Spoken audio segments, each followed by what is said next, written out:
If you miss any of that information, you can find it in the menu.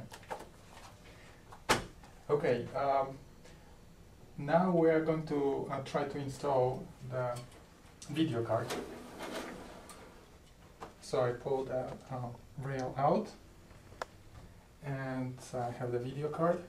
Now the only slot that you can install the video card is going to be slot 1, which is from 1 to 3, 4.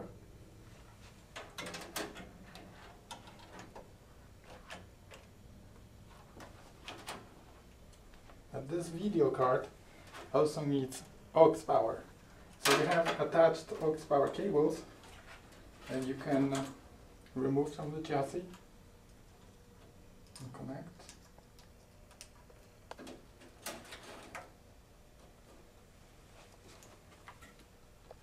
Okay, if you use the 5800 NVIDIA, you will have to also use a baffle, and all the information about that you can find in the menu.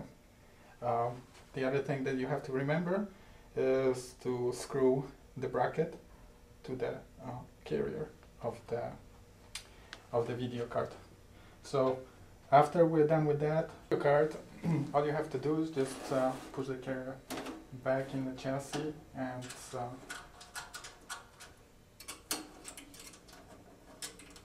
use the thumb screws to attach the carrier so it doesn't come out by itself.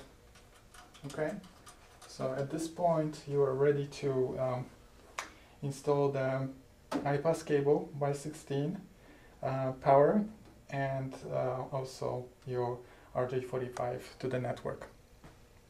Okay, using here for this demo is actually quite long. I believe this is 7 meters, but you are using 1 meter cable. So that's how it looks, and all you have to do is make sure that you connect this end to the chassis. The other thing that you will be connecting is a network cable. And the last part that will be connecting is your power cable. In this case, we are using our host board, and this is one of the servers. And the host board is attached to one of the slots of the server. And all we have to do is just take this by 16 iPass cable. And since we are using video card, of course we have to attach the monitor cable as well.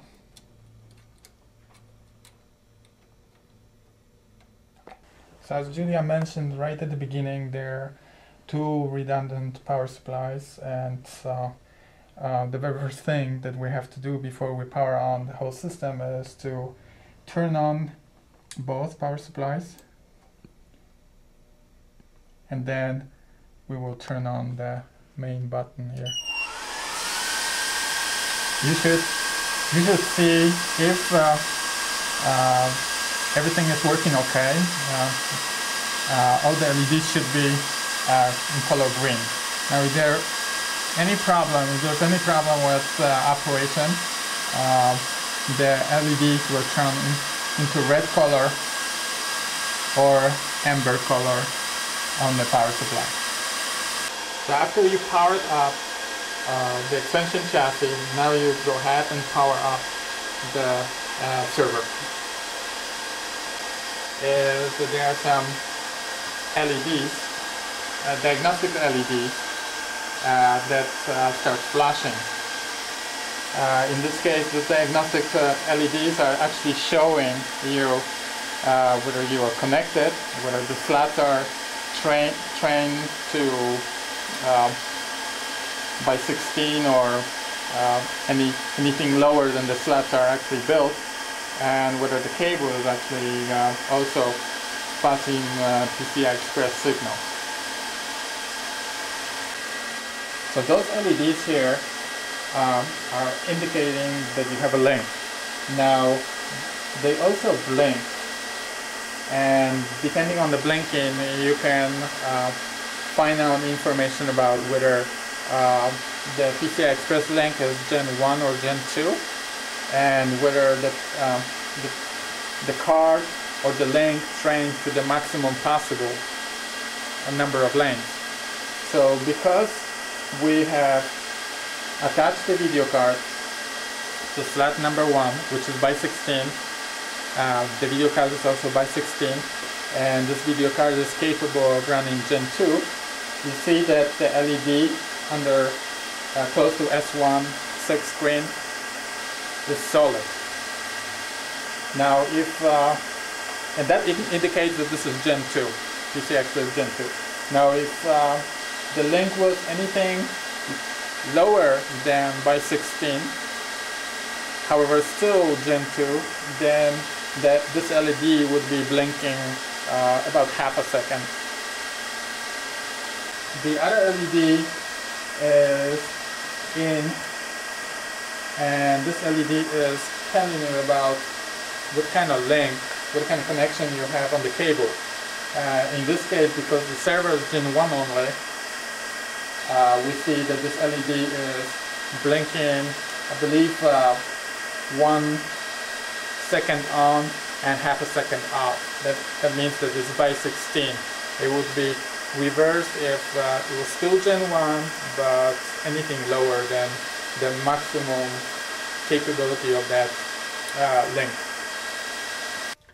Well, we decided that we wanted to install a NIC card because this is hot swappable system, a hot pluggable system.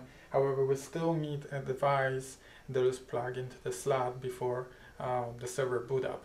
So we'll install this card after we power off the chassis, and then we'll demonstrate the hot plug ability of this chassis while the system is running. So I'm installing the NIC card into slot 3. Again, the slot numbering are in clockwise position, so you have number 1, number 2, number 3, number 4. You can read that information from the top. This is all silk screen here on the top of the carrier. So I installed the card. I have to remember to install the screw, and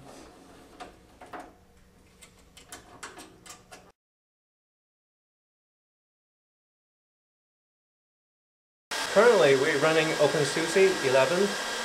To see if the cards are installed, you can run the command lspci-t. As you can see this right here, we have a 4-slot chassis, so the chassis of this report with each of their 4-slot installed. Okay. Here then.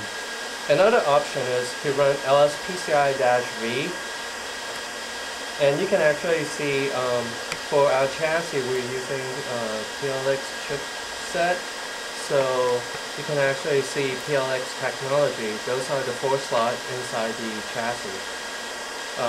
And if you scroll down, this is actually the NVIDIA video card, which is of 03, which is right here. And then we also have an Ethernet controller under 04, which is right over here. Okay. To show you that the video card is working in the chassis, we're going to run a demo through the NVIDIA video card. This demo is called Net Demo. So as you can see, the demo is running off the video card in the chassis.